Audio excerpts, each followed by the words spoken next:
டெல்லியில் அரங்கம் அதிர சினிமாவின் உயரிய விருதான தாதா சாஹேப் பால்கே விருதை நடிகர் மோகன்லால் பெற்றுக் கொண்டார். ஸ்ரீ மோகன்லால் ஜி.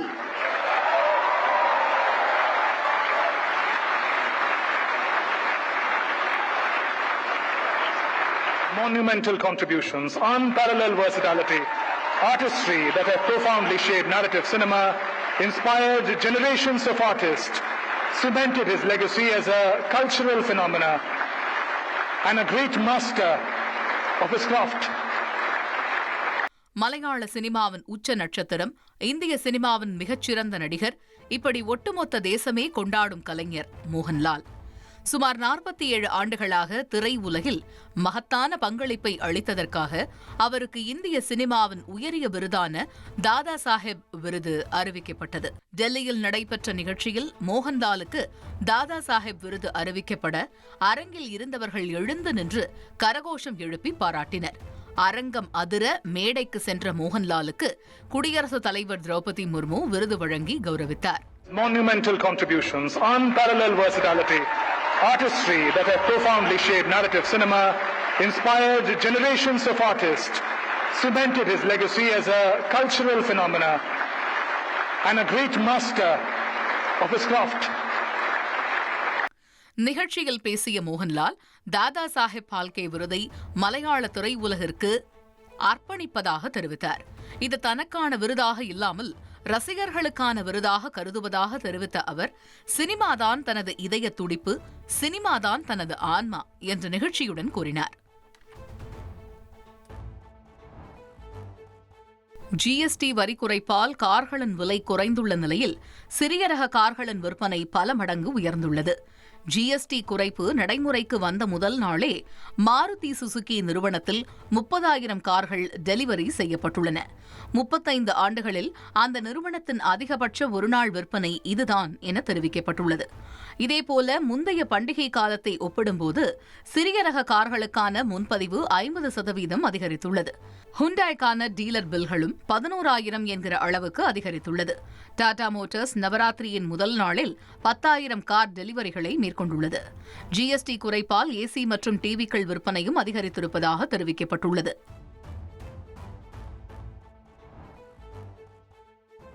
எட்டு ஆண்டுகளுக்கு முன்பே ஜிஎஸ்டி வரியை குறைத்திருக்கலாமே என முதல்வர் ஸ்டாலின் கேள்வி எழுப்பியுள்ளார்.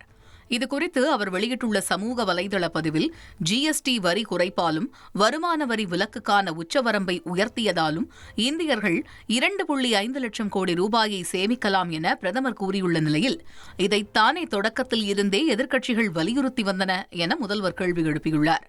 மேலும் 8 ஆண்டுகளுக்கு முன்பே இந்த நடவடிக்கைகளை மேற்கொண்டிருந்தால் இந்திய குடும்பங்கள் இன்னும் பல கோடி ரூபாயை எப்போதோ சேமித்திருக்குமே என வினவியுள்ள அவர், தற்பொழுது அறிவிக்கப்பட்டுள்ள வரி குறைப்பில் சரிபாதி அளவு மாநில அரசுகளின் பங்கில் இருந்துதான் செய்யப்படுகிறது என்றும், இந்த உண்மையை மத்திய அரசு மறைப்பதால் இதனை சுட்டிக்காட்ட வேண்டியது தனது கடமை எனவும் குறிப்பிட்டுள்ளார். மற்றொருபுறம் ஹிந்தி திணிப்பை ஏற்க மறுக்கும் ஒரே காரணத்துக்காக ஒருங்கிணைந்த கல்வி திட்டத்தின் கீழ் தமிழ்நாட்டுக்கு வழங்க வேண்டிய நிதி மறுக்கப்படுவதாக குற்றம் சாட்டிய அவர், கூட்டாட்சி கருத்தியலுக்கு மதிப்பளித்து உரிய நிதியை விடுவித்து மக்களை பயனடையச் செய்யுமாறு வலியுறுத்தியுள்ளார்.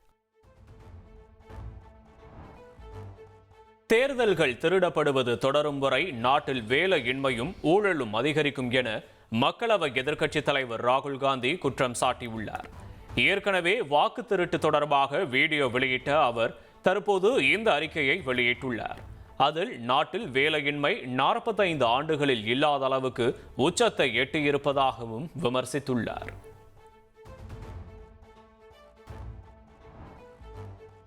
சென்னையில் மறுசீரமைப்பு செய்யப்பட்டு புதிதாக 353 வாக்குச்சாவடிகள் உருவாக்கப்பட்டுள்ளன என சென்னை மாநகராட்சி தெரிவித்துள்ளது. சென்னையில் தேர்தல் வாக்குச்சாவடிகள் மறுசீரமைப்பு தொடர்பாக அங்கீகரிக்கப்பட்ட அரசியல் கட்சி பிரதிநிதிகளுடனான ஆலோசனைக் கூட்டம் நடைபெற்றது. 16 சட்டமன்ற தொகுதிகளில் உள்ள 3,718 வாக்குச்சாவடிகளில் 1,200க்கும் அதிக வாக்காளர்கள் கொண்ட வாக்குச்சாவடிகள் மறுசீரமைப்பு செய்யப்பட்டு புதிதாக 353 வாக்குச்சாவடிகள் உருவாக்கப்பட்டுள்ளன. வாக்குச்சாவடி மறுசீரமைப்புக்கு பின் 4,071 வாக்குச்சாவடிகளாக உயர்ந்துள்ளன.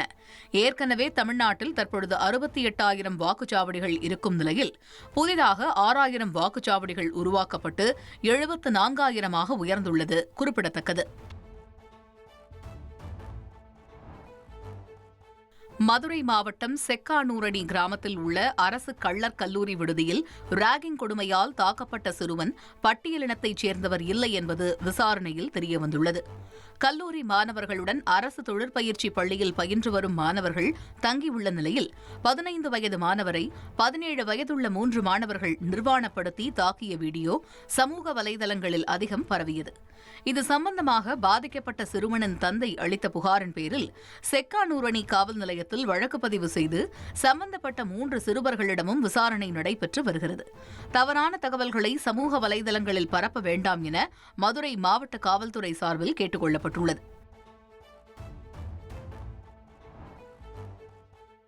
மலையாள நடிகர்கள் துல்கர் சல்மான், மம்முட்டி, பிருத்விராஜ் வீடுகளில் சுங்கத்துறை அதிகாரிகள் திடீர் சோதனை நடத்தினர். பூட்டான் வழியாக சொகுசு கார்களை சட்டவிரோதமாக இந்தியாவுக்கு கொண்டு வந்து வரி ஏய்ப்பு செய்த புகார் தொடர்பாக கொச்சியில் உள்ள நடிகர் மம்முட்டி, அவரது மகன் துல்கர் சல்மான் மற்றும் பிருத்விராஜ் ஆகியோருக்கு சொந்தமான வீடுகளில் சுங்கத்துறை அதிகாரிகள் அதிரடி சோதனை மேற்கொண்டு வருகின்றனர். கொச்சியில் உள்ள துல்கர் சல்மான், பிருத்விராஜ் வீடுகள் உட்பட மொத்தம் 30 இடங்களில் திடீரென்று சுங்கத்துறை அதிகாரிகள் சோதனை மேற்கொண்டுள்ளனர். பிருத்விராஜ் வீட்டில் அந்த கார் இல்லாததால் அதிகாரிகள் திரும்பிச் சென்றனர்.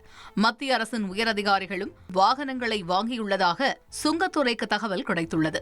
துல்கர் சல்மானின் வாகனம் பறிமுதல் செய்யப்பட்டு விசாரணை நடத்தப்பட்டு வருகிறது.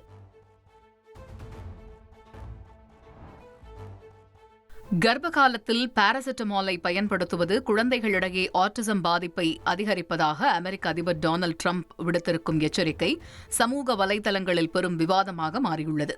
அசிட்டமினோபென் பயன்பாட்டை கர்ப்பிணி பெண்கள் குறைக்க வேண்டும் என்று அமெரிக்க அதிபர் டிரம்ப் தெரிவித்துள்ளார். இது பொதுவாக அமெரிக்காவில் டைலனால் என்றும் ஐரோப்பியா உள்ளிட்ட பிற நாடுகளில் பாராசிட்டமால் என்றும் பயன்பாட்டில் உள்ளது.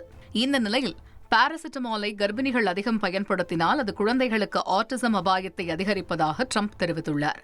எவ்வித ஆதாரமும் இன்றி அவர் முன்வைத்திருக்கும் இந்த கருத்து கர்ப்ப காலத்தில் அசிட்டமினோபெனை பயன்படுத்துவது பாதுகாப்பானது என்ற அமெரிக்க மகப்பேறு மருத்துவர்கள் கல்லூரியின் கூற்றுக்கு முரணாக உள்ளது. மேலும் குழந்தைகளுக்கு தாய்மார்கள் வலி நிவாரணி கொடுக்கக்கூடாது என்றும் அவர் வலியுறுத்தினார். அதோடு கரோனா சமயத்தில் தடுப்பூசிக்கு எதிராக பிரச்சாரம் செய்து வந்த டிரம்ப் இம்முறை ஆட்டிசம் பாதிப்பு அதிகரிக்க தடுப்பூசியில் இருக்கும் மூலப்பொருட்களுக்கு தொடர்பு இருக்கலாம் என்று மீண்டும் தனது பழைய கூற்றுகளை மருத்துவ ஆதாரம் இன்றி முன்வைத்துள்ளார். காசா பிரச்சினைக்கு இஸ்ரேல், பாலஸ்தீனம் என்ற இரு தேச தீர்மானமே தீர்வு என ஐநாவில் ஐரோப்பிய யூனியன் வலியுறுத்தியது. பாலஸ்தீன பிரச்சினைக்கான ஐநா உயர்நிலை சர்வதேச மாநாடு பிரான்ஸ், சவுதி அரேபியா தலைமையில் நியூயார்க்கில் நடைபெற்றது. இதில் பேசிய ஐரோப்பிய கவுன்சில் தலைவர் ஆண்டோனியோ கோஸ்டா போரால் காசாவில் பொதுமக்கள் சந்திக்கும் துயரங்களை பட்டியலிட்டார்.